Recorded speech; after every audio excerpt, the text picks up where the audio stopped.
Eu quero convidar você a abrir a sua Bíblia no Evangelho de Mateus, capítulo 25.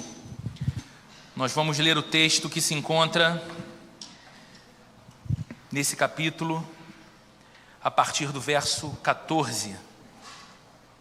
Mateus 25, do verso 14 até o verso 30.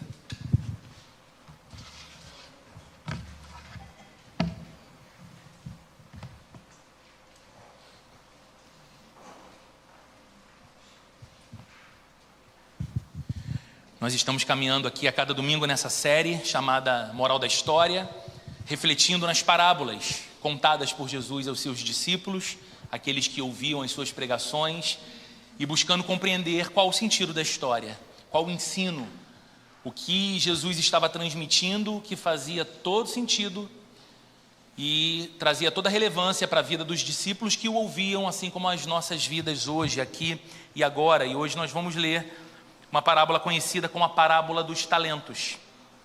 Mateus capítulo 25, verso 14, o texto será projetado também nessas TVs aqui da frente. Você que acompanha online, vê também em sua tela, juntamente com o tema da mensagem de hoje, o texto sendo exibido. Diz assim a Bíblia: E também será como um homem que, ao sair de viagem, chamou seus servos e confiou-lhes os seus bens. A um deu 5 talentos, a outro 2 e a outro 1, a cada um de acordo com a sua capacidade. Em seguida partiu de viagem. O que havia recebido 5 talentos saiu imediatamente, aplicou-os e ganhou mais 5. Também o que tinha 2 talentos ganhou mais 2. Mas o que recebeu 1 talento, o que tinha recebido apenas 1 talento, saiu, cavou um buraco no chão e escondeu o dinheiro do seu senhor. Depois de muito tempo, o senhor daqueles servos voltou e acertou contas com eles. O que tinha recebido 5 talentos trouxe outros 5 e disse: O senhor me confiou 5 talentos. Veja, eu ganhei mais 5. O senhor respondeu: Muito bem, servo bom e fiel. Você foi fiel no pouco, eu o porei sobre o muito. Venha e participe da alegria do seu senhor. Veio também o que tinha recebido 2 talentos e disse: O senhor me confiou 2 talentos. Veja, eu ganhei mais 2. O senhor respondeu: Muito bem, servo bom e fiel. Você foi fiel no pouco, eu o porei sobre o muito. Venha e participe da alegria do seu senhor. Por fim, veio o que tinha recebido 1 talento e disse: Eu sabia que o senhor é um homem severo, que colhe onde não plantou e junta onde não semeou. Por isso tive medo, saí e escondi o seu talento no chão. Veja, aqui está o que lhe pertence. O senhor respondeu: Servo mau e negligente, você sabia que eu colho onde não plantei e junto onde não semeei? Então você devia ter confiado meu dinheiro aos banqueiros, para que quando eu voltasse, o recebesse de volta com juros. Tirem o talento desse e entreguem-no ao que tem 10, pois a quem tem, mais será dado, e terá em grande quantidade. Mas a quem não tem, até o que tem lhe será tirado. E lancem fora o servo inútil, nas trevas, onde haverá choro e ranger de dentes. Senhor, estamos diante da Tua palavra outra vez. O nosso coração se coloca diante da Tua palavra, e o que nós te pedimos é que pela obra iluminadora do Teu Espírito Santo, nós possamos não apenas entender cognitivamente a moral da história dessa parábola, mas que nós possamos compreender como ela se aplica às nossas vidas, como ela nos ensina a viver, como ela pode nos tornar a vida ainda melhor por causa do Senhor, do que o Senhor é e faz em nós e do chamado que o Senhor nos faz também para viver em Tua presença. Que o Senhor nos fale ao coração de todos nós nessa manhã, ao ponto de sairmos daqui dizendo como foi especial ter nessa manhã de domingo esse contato tão maravilhoso com o Deus vivo, com a igreja do Senhor. Nós oramos em nome de Jesus. Amém. Você já ouviu alguma vez o conselho de alguém dizendo para você o seguinte: olha, você precisa viver a sua vida ao máximo? Não é incomum que alguém em algum momento nos fale algo do tipo. Não é incomum encontrarmos alguns livros, até best-sellers, nas melhores livrarias, que tratam desse tema, como nós podemos de alguma forma viver a nossa vida ao máximo. É um conselho bom de ser dado, É um conselho melhor ainda de ser ouvido. O que significa uma vida ao máximo? Que sentido carrega essa ideia ou essa expressão? Bem, uma vida ao máximo fala de viver a vida de maneira plena, não limitada, não limitante. Viver plenamente a vida que nós temos. Viver a vida ao máximo fala de viver propriamente e não apenas sobreviver. Viver a vida ao máximo fala de alguma forma de buscar desenvolver plenamente o nosso potencial. Sabe aquela coisa? Descubra os seus pontos fortes. Viver a vida ao máximo, de alguma forma, seria aquela condição em que a gente consegue perceber quais são as nossas melhores habilidades, quais são os nossos melhores talentos, e então focar neles, desenvolvê-los ainda mais, de modo que a nossa vida seja uma vida, sim, melhor, por causa disso. Viver a vida ao máximo, sem sombra de dúvidas, carrega a ideia de encontrar sentido na vida. Porque uma das piores experiências de vida pode ser a ideia de que você existe biologicamente, mas você não vive. E que a sua vida não passa de uma sucessão de dias demandantes, cansativos e sem muita razão de ser. Então é um bom conselho. Viva a vida ao máximo. E eu acredito que todas essas definições que nós encontramos aqui e comumente são dadas para uma vida ao máximo, são elas todas verdadeiras, mesmo. Mas há um problema. Embora seja verdade que buscar viver a vida ao máximo é você tentar viver mais do que apenas sobreviver, é você descobrir os seus pontos fortes e explorar então o seu potencial, é você achar sentido na vida, há um problema nessa ideia tão amplamente aceita de viver uma vida ao máximo. E o problema reside numa pergunta que precisamos responder: para quem eu pretendo viver uma vida ao máximo? E a pergunta pode ser tola, porque a resposta para muitos parece óbvia. A pessoa ouve essa pergunta e diz: como assim, para quem eu quero viver uma vida ao máximo? Para mim. Eu quero viver a minha vida ao máximo. Eu quero chegar ao máximo das realizações possíveis com a minha vida. Afinal de contas, só se vive uma vez. Afinal de contas, é a única vida que eu tenho, ela não é um ensaio para uma melhor. Então eu quero sim, porque não viver a vida ao máximo. E essa é uma tese muito defendida hoje em dia pelas pessoas, não é mesmo? É um argumento muito usado para aquelas pessoas que dizem não querer perder tempo, ou consideram até perda de tempo se elas se ocuparem de outras pessoas, ou das demandas da vida de outras pessoas. Afinal de contas, elas estão muito focadas em viver a própria vida ao máximo. E por que eu disse que há um problema nessa noção? O problema disso é que você não é, e eu não sou, autogerado. Você e eu fomos criados por Deus. E tudo o que você é, e tudo o que você tem, seja material, que você pode visualizar, que você pode tocar, que você pode quantificar, seja imaterial, a sua personalidade, a sua habilidade cognitiva, os seus talentos naturais, tudo isso você recebeu.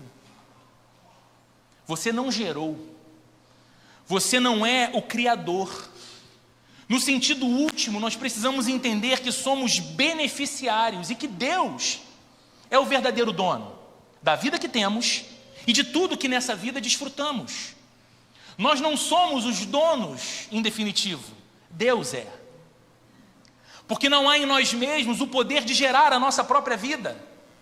E não há, por mais autoconfiante que você seja, o poder em você mesmo de determinar exatamente o que será a sua vida. Hoje você pode ser surpreendido com algo completamente fora do seu roteiro e do seu projeto de vida. Você não tem o controle das circunstâncias que você depende para que a sua vida chegue no lugar que você almeja.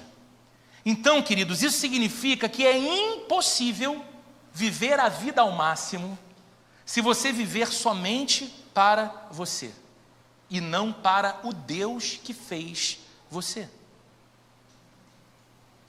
E se você falha nesse processo, entender que foi criado por um Deus que espera que você viva uma espécie de vida ao lado dele, influenciada por Ele. Se você falha nesse processo de viver para o Deus que te criou, você não alcança o propósito para o qual você está vivo. Porque esse propósito passa diretamente por Deus. Pois quanto mais para Deus você vive, mais inteira você sente que a sua vida é. Quanto mais para Deus você vive, mais plena você tem a sensação de que a sua vida é. Mesmo quando algumas pessoas pensam que é o contrário.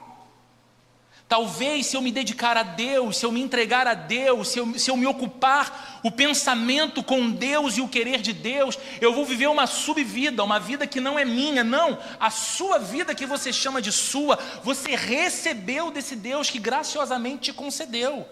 E te concedeu não para manipular você e tornar você uma marionete, mas para potencializar a sua vida ao lado dele, por causa dele. Então viver desconectado da realidade de Deus é viver uma subvida, e não a vida plena que nós podemos, ou não a vida ao máximo. Aliás, esse é o tema da mensagem de hoje, vida ao máximo. E por que eu estou dizendo isso nessa manhã? Porque de alguma forma esse é o sentido da parábola contada por Jesus. A parábola contada por Jesus é simples e tem um sentido muito claro. Porque tudo nós recebemos de Deus, de tudo prestaremos contas a Deus. É isso que Jesus conta com a história que ele fala aos seus discípulos aqui.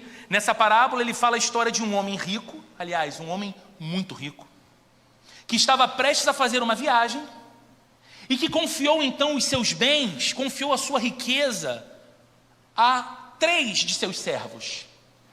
3 pessoas que ele contava em sua vida. A um deles, ele deu uma quantidade, a cada um deles, ele deu uma quantidade diferente de talentos, e o texto é claro dizendo que ele fez isso de acordo com a capacidade de cada um.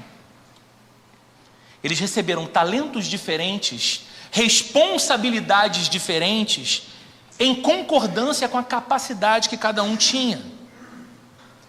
E aí eu sei que aquilo que fazia muito sentido para os discípulos de Jesus que ouviam a parábola, às vezes não faz muito sentido para nós, né? O que é alguém dar um talento para outro? Quer dizer então que esse homem chamou 3 dos seus servos e disse: bem, a você eu vou dar o talento musical, a você eu vou dar o talento da culinária. Não é isso. O talento, ele era uma unidade de dinheiro naquela época. E para você ter uma ideia da proporção de valores do que Jesus está trabalhando aqui nessa história, um trabalhador comum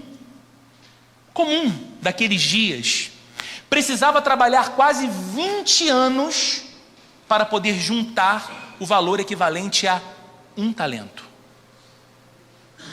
Quase 20 anos de trabalho árduo. Então veja, 2 servos, a quem foram confiados 5 talentos, sim, algo proporcional a 100 anos do trabalho de um homem. O outro recebeu 2 talentos, algo proporcional a 40 anos de trabalho de um homem.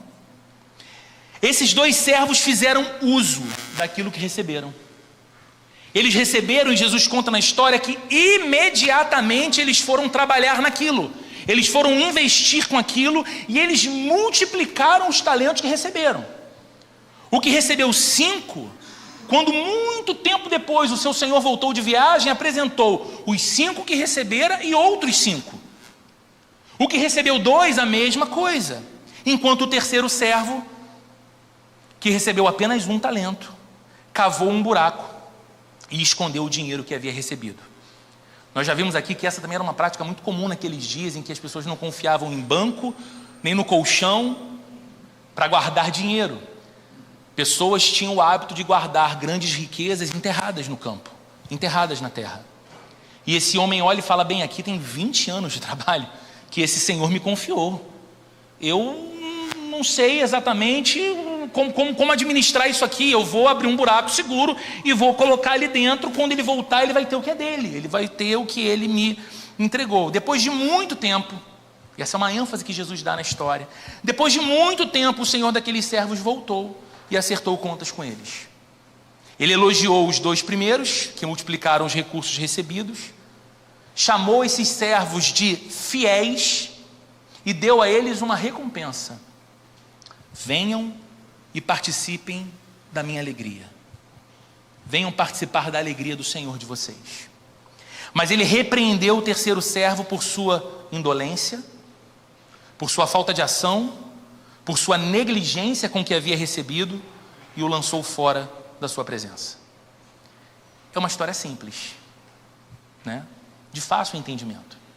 Mas como nós aplicamos a moral da história às nossas vidas? Em que sentido essa história contada por Jesus aos seus discípulos é uma história contada a nós também, carregando verdades eternas que nós precisamos atentar, para que de fato possamos viver a vida ao máximo, como Deus deseja que seja.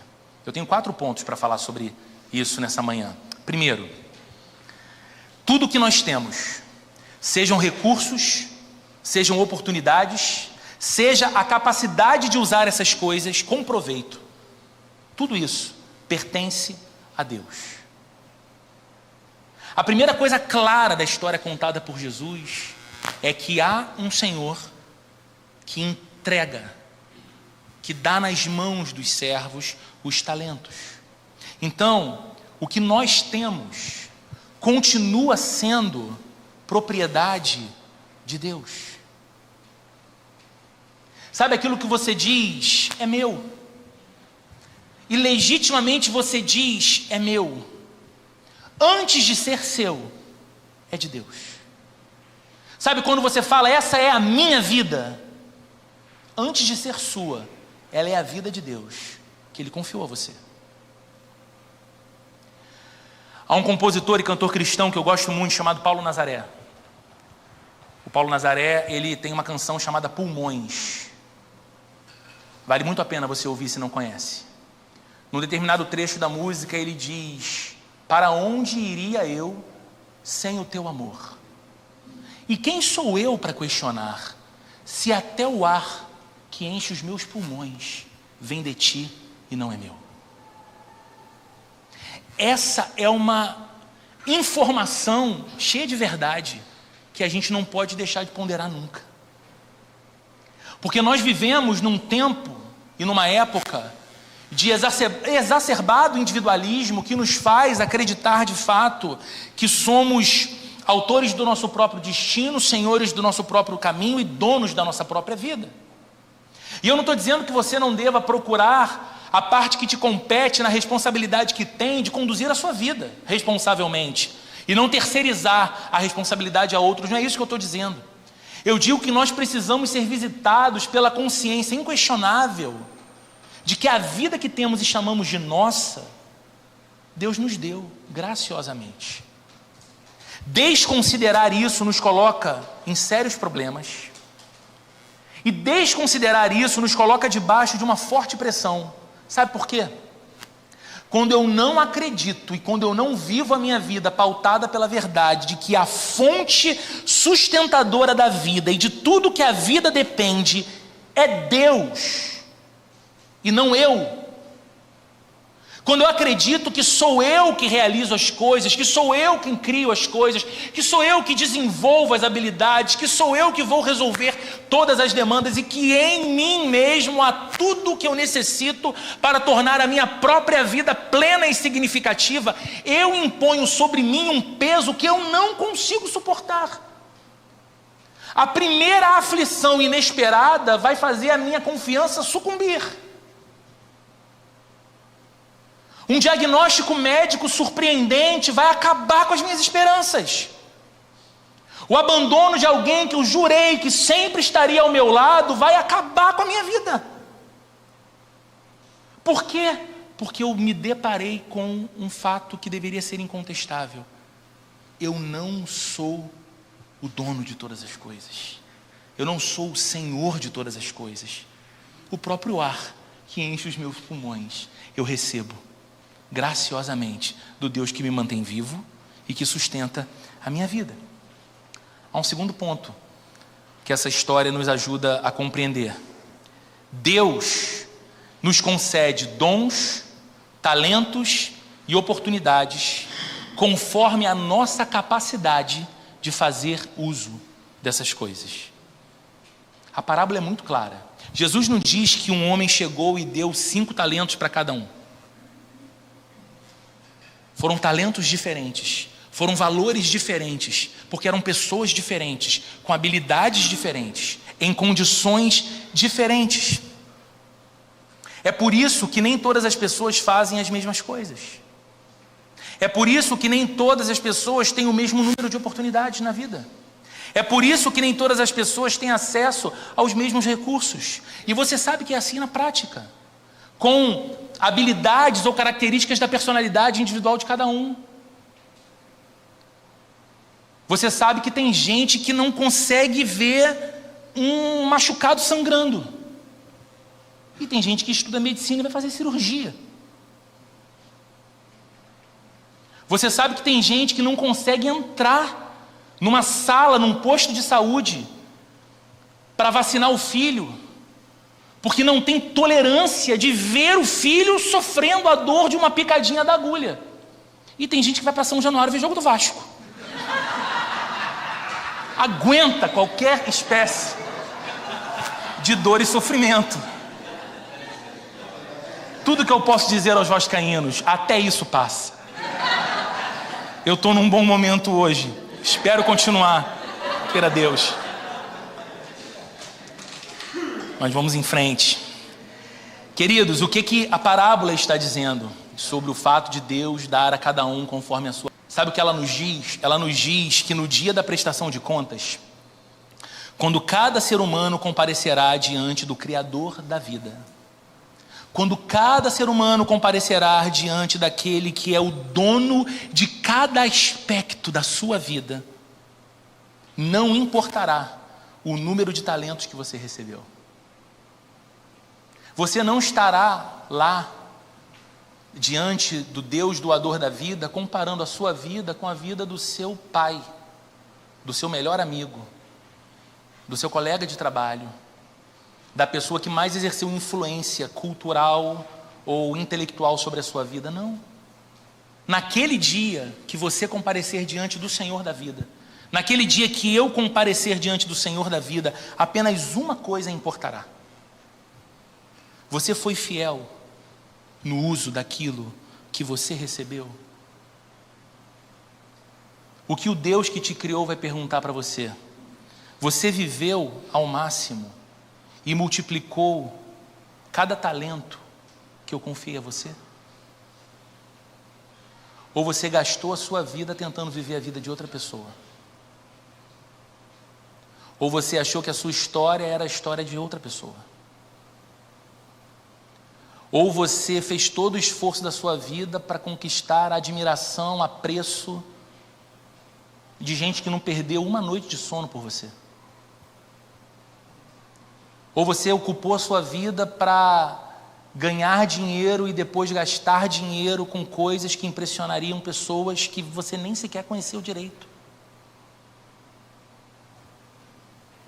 O que você fez com a vida que eu te dei? O que você fez com aquilo que você recebeu e só recebeu porque tinha capacidade para receber? Terceira lição dessa parábola. A gente tem uma ideia muito complexa, por vezes, do que é pecado. Mas o pecado não é apenas cometer homicídio, adultério, roubar. Pecado é também enterrar aquilo que Deus nos deu para glorificar o seu nome. E a gente se negar a dar glória ao Deus que nos criou e nos deu aquelas coisas, enterrando essas mesmas coisas. Nós podemos entender a ideia de enterrar talentos aqui de duas formas. A primeira é a forma de esconder mesmo. É algo que você recebe, mas esconde, não colocando essas coisas em funcionamento. Ou seja, sonegando a razão de as ter recebido. Por que Deus me deu isso? Para que isso fosse usado. Por que Deus me concedeu isso? Para que de alguma forma isso expressasse a glória do Deus doador através do uso dessa coisa. Essa é uma primeira ideia de enterrar talentos: esconder algo, sonegar o uso apropriado disso. A segunda forma é a ideia do desperdício mesmo, é desperdiçar no sentido de não levar esses talentos ao máximo do seu potencial dado por Deus. Você já conheceu gente assim? Você olha e você fala, meu Deus, que desperdício de vida. Essa pessoa não percebe o quanto ela desperdiça a vida boa que Deus deu a ela. A inteligência, a habilidade, os relacionamentos, a saúde. Que desperdício de vida. É enterrar talento. Quando eu não vivo para glorificar a Deus, em cada aspecto da vida que Deus me confiou, eu desperdiço a vida. Eu queimo até o final o pavio, eu bebo até o último gole, mas eu continuo me sentindo incompleto. E queridos, essa é a essência do que o pecado faz. O pecado nos promete muito, mas sempre entrega o vazio. E de novo, o que é o pecado nessa história, por exemplo, de entender a vida como uma dádiva de Deus e viver para Deus? O pecado vai te levar a pensar da seguinte forma: você vai gastar mesmo cada um dos seus dias, a sua juventude, o seu tempo tão raro, a sua inteligência, ocupando suas emoções, seu pensamento com Deus. Sabe, se de fato Ele te criou, e se de fato Ele tem sido bondoso, concedendo a você saúde, inteligência, habilidade motora, capacidade para trabalhar e produzir, se de fato Ele fez isso, onde está Deus agora? Será que Deus não está tão distante e ocupado com a sua própria existência eterna, para olhar meticulosamente para você e para cada aspecto da sua vida, ao ponto de você deixar isso transformar você? Onde é que está Deus em tempos de pandemia? Onde é que está Deus em tempos de guerra na Rússia com a Ucrânia? Onde é que está Deus nos aterros sanitários em que crianças reviram lixo com fome? Onde é que está Deus? E você vai se preocupar com Deus, vive a sua vida. E aí a gente acredita nesse discurso. E tal qual tolos que desconsideram que sequer respiram sem Deus, nós vamos nos tornando deuses da nossa própria história. E vamos investindo em tudo que a gente acredita que vai dar plena satisfação para a vida. E a gente vai até o final. E o que acontece quando a gente esgota aquilo? A gente continua vazio. A gente continua com sede. A gente continua com fome. A gente continua carente.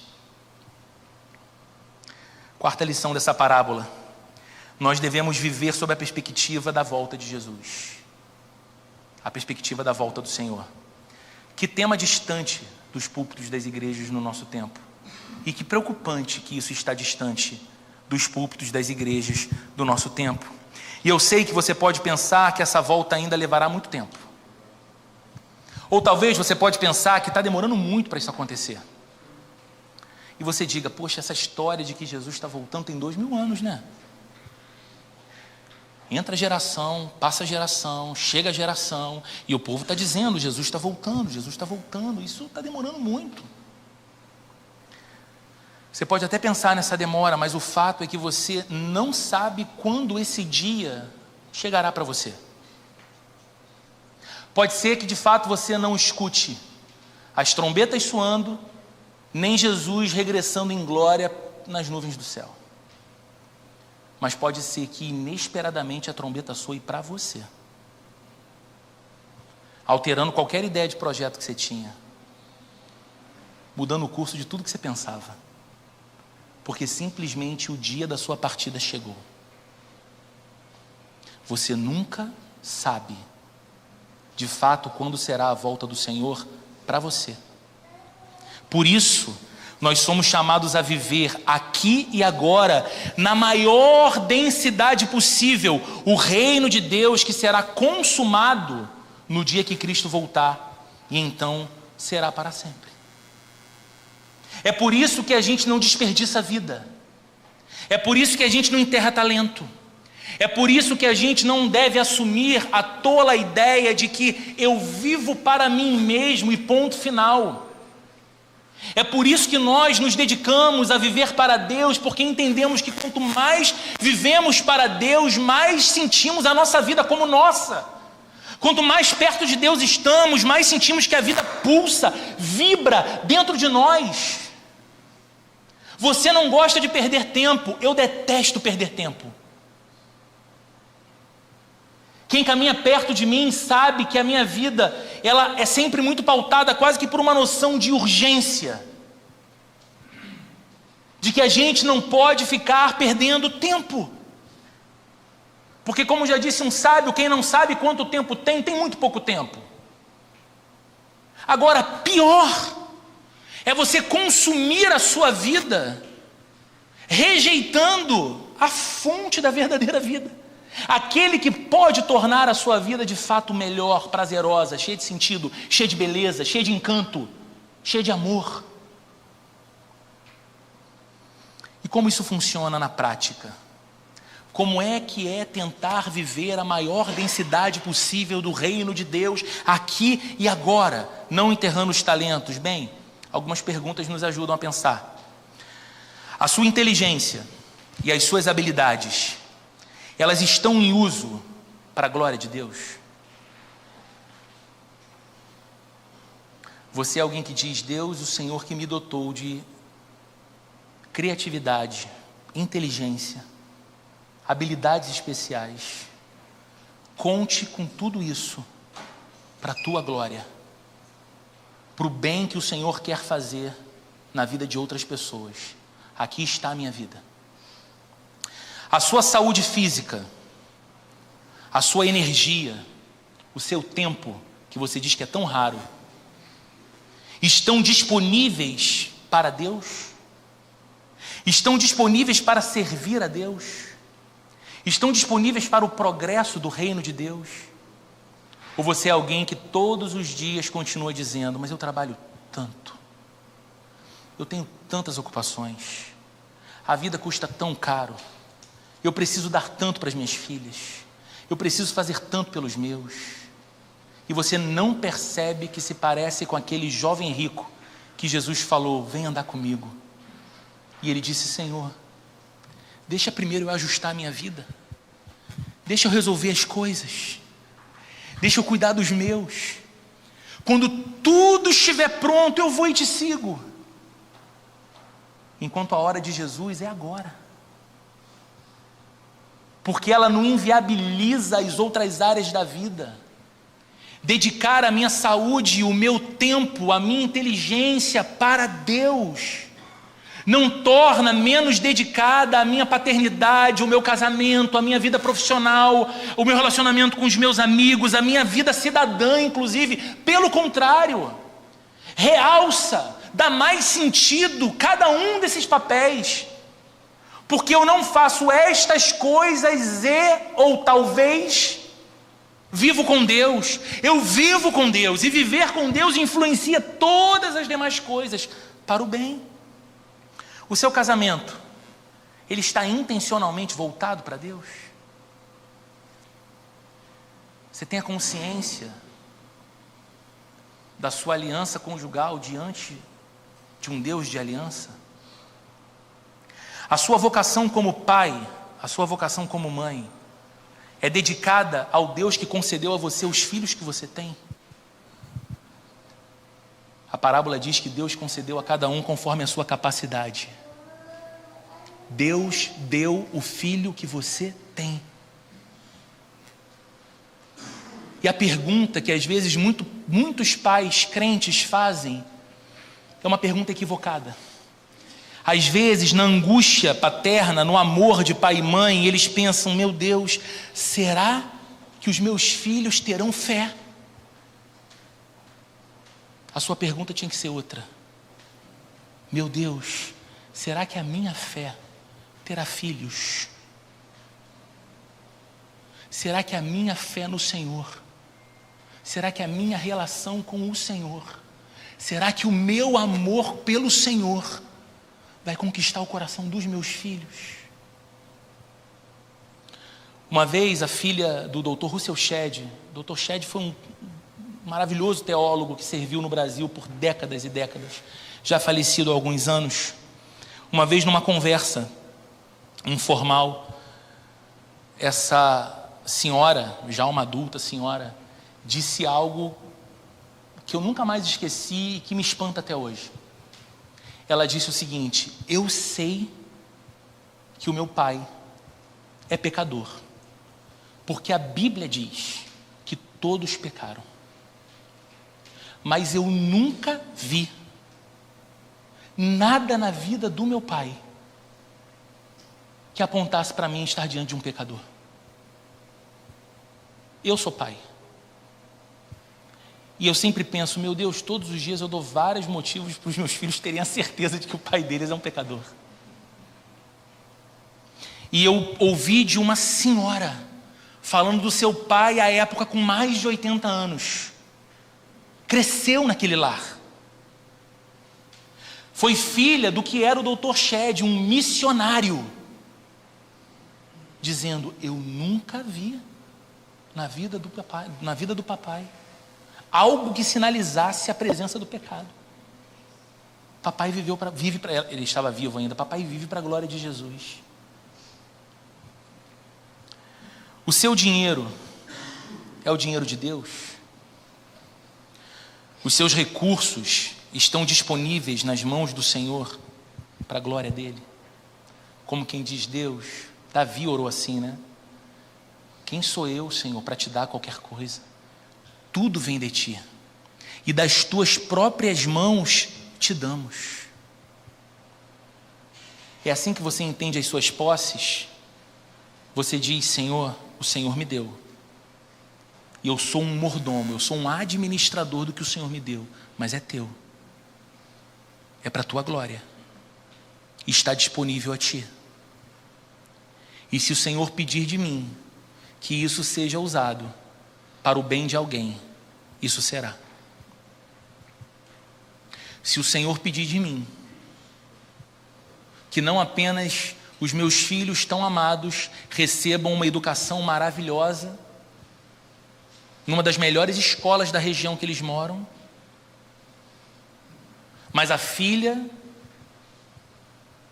do meu zelador, do meu porteiro, da minha faxineira, que não tem condições de pagar a mesma educação, estudará com educação de excelente qualidade, porque eu vou investir na educação dessa criança e na transformação do futuro dela, porque o Senhor toca o meu coração para isso. Deus é o Senhor que me dá o recurso, mas se o Senhor pedir que algum missionário em qualquer canto desse planeta, levando o evangelho de Jesus, debaixo de aflição, perseguição e privação, conte com meus recursos para ter sustento em outro país distante, o Senhor contará, porque esse recurso é teu e não meu. A gente não vai pedir oferta de novo aqui na igreja, você pode ficar muito tranquilo com relação a isso, mas a pergunta ela é pertinente. O seu dinheiro é o dinheiro de Deus? Naquele dia você se verá diante de Deus face a face. Naquele dia você estará diante daquele que te formou e te concedeu tudo o que você possui. E como você pretende responder a pergunta: o que você fez com a vida que eu te dei? O que você fez com a inteligência que eu te dei? O que você fez com a família que eu te dei? O que você fez com o trabalho que eu te dei? O que você fez com o tempo que eu te dei? O que você fez com o dinheiro que eu te dei? Concluindo, queridos, a parábola, como lemos, também fala de recompensa. E a gente não avalia a parábola toda se não pensar na recompensa dela. Aquele servo que multiplicou recebeu ainda mais das mãos do seu senhor. Não foi isso? Ele tinha 10. Aliás, ele recebeu 5. Ele apresentou 10. E ainda foi dado a ele o talento daquele que enterrou o talento. Dê para o que tem 10. E a promessa foi, a recompensa foi participar da alegria daquele Senhor. Queridos, participar da alegria do Senhor, como Jesus fala na parábola, é uma recompensa temporal e é uma recompensa eterna. Ela tem duas aplicações. Ela é temporal no sentido de que Deus se alegra em alegrar os seus filhos e abençoar os seus servos. Eu garanto para você, com a Bíblia aberta, que Deus quer te dar uma vida cheia de sabor, cheia de sentido e uma vida de progresso. A Bíblia diz que a vereda do justo é como a luz da alvorada que vai brilhando mais e mais até chegar à plena claridade do dia. Desenvolvimento, progresso. Eu te afirmo que o desejo de Deus para você não é estagnação. Eu te afirmo que o desejo de Deus para você não é você consumir os seus dias e perder a sua saúde numa subvida. Deus quer e pode potencializar a sua vida ao máximo. A Bíblia garante muitas promessas de bênçãos sobre os fiéis. Quem são os fiéis? De acordo com a parábola, aqueles que priorizam a Deus e fazem o máximo que podem para glorificar e agradar ao seu Senhor. Como o Jurandir muito bem disse aqui no momento das ofertas, isso é uma troca, é uma barganha. Eu agrado para ser agradado. Eu sou fiel para receber recompensa? Não, claro que não. A medida do que eu ofereço a Deus sempre é proporcional àquilo que eu dele já recebi, aquilo que dele eu já entendi, do amor dele que já está sobre mim. Agora, nós não podemos sonegar um fato bíblico. Deus garante bênçãos e recompensa sobre os fiéis. Eu digo algo para vocês com 25 anos de caminhada cristã. As pessoas mais felizes e as pessoas mais prósperas que eu conheci na vida são pessoas que se doam integralmente para Deus e para a sua glória. São pessoas que amam ao Senhor. São pessoas que amam a igreja do Senhor. São pessoas que amam o testemunho de Jesus. E vivem e fazem todas as coisas primeiro para a glória de Jesus e provam de progresso. Porque Deus é fiel em cumprir as suas promessas. Então é sim uma participação na alegria do Senhor que tem a ver com o tempo, com aqui e com agora, mas é também eterna. Porque a alegria de todos os salvos não pode nunca se esgotar com as bênçãos que desfrutamos aqui. Sabe o que a Bíblia diz? Nem olhos viram, nem ouvidos ouviram, e nem jamais penetrou no coração humano aquilo que Deus tem preparado para aqueles que o amam. Sabe, a melhor coisa que você pode imaginar para a sua vida no curto espaço de tempo que você tem? Quantos anos mais Deus vai te dar? Talvez eu fale para pessoas que hoje ouçam isso e pensem: se Deus me der mais uma década com vigor, é tempo à beça. Talvez eu esteja falando para pessoas que falam assim: não, eu quero no mínimo mais 80. E tudo bem. Mas pense, com o tempo que te resta, o melhor que pode acontecer à sua vida, o melhor, não poupe esforços. Pense no melhor. Não se compara com o que Deus tem preparado na eternidade para os seus filhos e filhas. Então a maior alegria é a glória da vida eterna ao lado de Deus. Por isso, querido, não enterre o que Deus colocou em sua vida. Viva a vida ao máximo, mas talvez de modo diferente, como tem sido ensinado em nosso tempo. Viva a vida ao máximo, colocando tudo à disposição de Deus, colocando tudo para a glória de Deus, e você colherá recompensas temporais e eternas para a glória do Senhor. Vamos orar. Obrigado, Deus, por tua palavra, por essa manhã, por esse culto. Obrigado por nos ensinar a viver e por se revelar a nós como um Deus totalmente interessado na nossa vida. Podemos sair daqui e voltar para as nossas rotinas, ser apenas um outro domingo, talvez diferente para alguns, onde pisamos numa igreja, sabe Deus quando será a próxima volta. Mas pode ser um domingo realmente disruptivo, transformador da história, quando o coração toma a decisão de não viver mais debaixo dessa pressão terrível de construir a própria vida ou a própria felicidade, mas crer que há um Deus de incomparável amor e de inesgotável poder, que tem nas mãos tudo o que nós necessitamos para uma vida plena. O Senhor que nos fez sabe como levar a nossa vida ao máximo. Então eis aqui, Senhor, as nossas vidas, a vida dos seus filhos e filhas que já te amam. E hoje dizemos mais uma vez: eis aqui, Senhor, conte conosco. Queremos viver, ser e fazer tudo para a tua glória, priorizando a alegria do teu coração primeiro. E queremos sim, Senhor, como já tem sido para a vida de tantos, colher dessas recompensas benditas aqui no tempo, na história e também por toda a eternidade ao teu lado. E eu oro por aquele e por aquela que, estando entre nós também nessa manhã, sente o coração desafiado nesse lugar de tomada de decisão, o que eu faço com o tempo que me resta? Como conduzir a minha vida? Ou até aqui foram as minhas apostas de fato felizes? Elas entregaram aquilo que prometeram? E que essa seja, Senhor, uma manhã de encontro, de entrega, de um coração que se doa para o Deus que tem o poder de tornar a nossa vida muito melhor, porque é o Criador da própria vida. Que o amor de Deus, o nosso Pai, a graça de nosso Senhor e Salvador Jesus Cristo, e a comunhão e a consolação do Espírito Santo esteja presente com cada um de nós hoje para todo sempre. Amém e amém.